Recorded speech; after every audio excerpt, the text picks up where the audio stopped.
Bonjour à toutes, bonjour à tous. Nous sommes vraiment ravis de vous retrouver. Nous sommes en compagnie de Raphaël Reiter, directeur général d'International Santé. Nous allons parler de la santé, de notre santé à l'étranger. La santé à l'étranger, c'est pas pareil qu'en France. On va le voir, il faut être vigilant, mais nous allons vous rassurer quand même et surtout vous encourager à comparer les garanties et les tarifs. C'est très important. Raphaël Reiter, bonjour. Bonjour. Vous dirigez depuis très longtemps International Santé, le comparateur d'assurance santé à l'international. Alors, le comparateur est un outil formidable. Il permet avant de partir probablement, ou même quand on est en cours, il permet de comparer, de s'équiper et de prendre des décisions un peu éclairées grâce à la comparaison. C'est bien sûr ça la fonction essentielle de votre site. Oui, c'est ça. On va comparer les formules d'une vingtaine d'assureurs. Ça fait plus de 300 formules comparées en quelques minutes. Et c'est vraiment très important. Faut comprendre qu'on peut avoir des écarts de plus de 50% entre les tarifs de deux assureurs sur des garanties équivalentes. Oui, tout à fait. C'est assez logique. Chaque assureur a la possibilité de faire ses tarifications comme il le souhaite. Donc, ça va dépendre de l'âge, du pays de destination, de la situation de famille. Donc, chaque assureur sera ciblé sur une population particulière. Et le contrat qui sera le moins cher pour l'un ne sera pas forcément le moins cher pour l'autre. Oui, ça dépend des situations. Alors, le prix, on le sait, dans la comparaison en ligne, c'est un élément important. Mais je suppose qu'effectivement, il y a d'autres éléments, d'autres critères de comparaison. Oui, c'est un point très important pour nous. On va s'attarder, nous, sur toutes les petites lignes, on va dire. Toutes celles qu'on ne voit pas. C'est ça, comme disent les assurés, mais toutes ces petites lignes, on va les prendre en compte parce qu'on est dans un univers qui est complètement différent de celui dont on peut avoir l'habitude avec les mutuelles santé en France. Il y a des critères qui n'ont rien à voir. Qu'est-ce qu'une maladie chronique? Qu'est-ce qu'une condition médicale préexistante? Qu'est-ce qu'une maladie inopinée? Voilà, c'est des choses qui sont essentielles dans les contrats expatriés et qu'il faut pouvoir expliquer, qu'il faut aussi pouvoir noter facilement.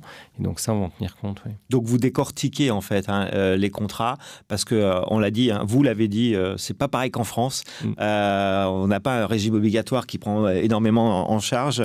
Et puis quand il y a un gros sinistre, ça peut coûter très cher, c'est ça? C'est ça. Quand il y a un gros sinistre, ça peut coûter très cher. Une hospitalisation, c'est 20 000, 100 000, 200 000 euros. Donc, il faut être certain que l'assureur paiera le jour venu. Et pour ça, les conditions du contrat sont très importantes. Si j'ai souscrit un contrat pour un voyage et qu'au final, je suis installé dans un pays et que je travaille, peut-être que le contrat exclut ce type de situation. Et parce qu'au départ, j'avais souscrit un contrat voyage, donc ça n'a rien à voir. Donc le contrat sera appliqué correctement par l'assureur. Ce qu'il faut, c'est que la situation de l'assuré, elle soit vraiment celle qui corresponde au contrat qu'on va souscrire. Et ça, vous me l'avez dit en préparant cet échange, Raphaël, ça se fait pas 100% en ligne. On va pas se mentir. On parle de santé à l'étranger, donc il faut effectivement comparer sur votre site International Santé. Mais après, il y a un entretien téléphonique. Ça se passe comment, Raphaël? Oui, c'est ça. Nous, sur ce type de garantie, on va systématiquement vouloir avoir un entretien téléphonique.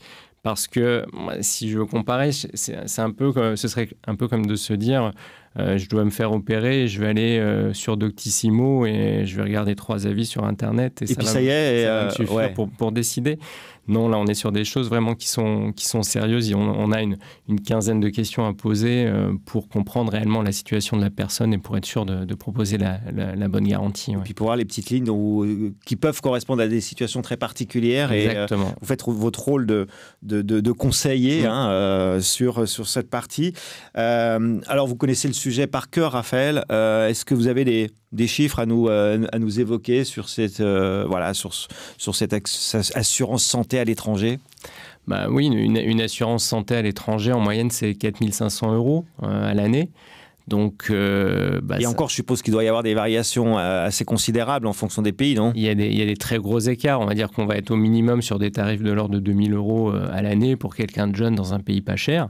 Et puis, on a beaucoup de pays où ça va monter ça peut être de l'ordre de 5 000, 10 000, ou pour une famille, on peut être à 20 000 € par personne. C'est pas forcément plus cher que l'assurance santé en France, hein, quand on paye ses cotisations santé. Par contre, les dépenses de santé à l'étranger, par contre, vous les avez signalé quelques chiffres astronomiques. Hein, donc, faut bien comparer, faut bien regarder, quoi. Oui, tout à fait. Des factures, des dossiers à plus de 100 000 euros. Dans notre clientèle, on en a au moins 5 par an. Oui, donc, il faut que l'assureur soit là à ce moment-là pour payer. Parce que on n'a pas beaucoup d'assurés qui pourront faire un chèque de 100 000 euros à l'hôpital le jour venu. Oui. Et c'est votre rôle de les sélectionner, les assureurs, et de conseiller vos assurés qui partent à l'étranger. Tout à fait. Raphaël Reiter, merci. Je rappelle que vous dirigez internationalsanté.com, le comparateur d'assurance santé à l'international.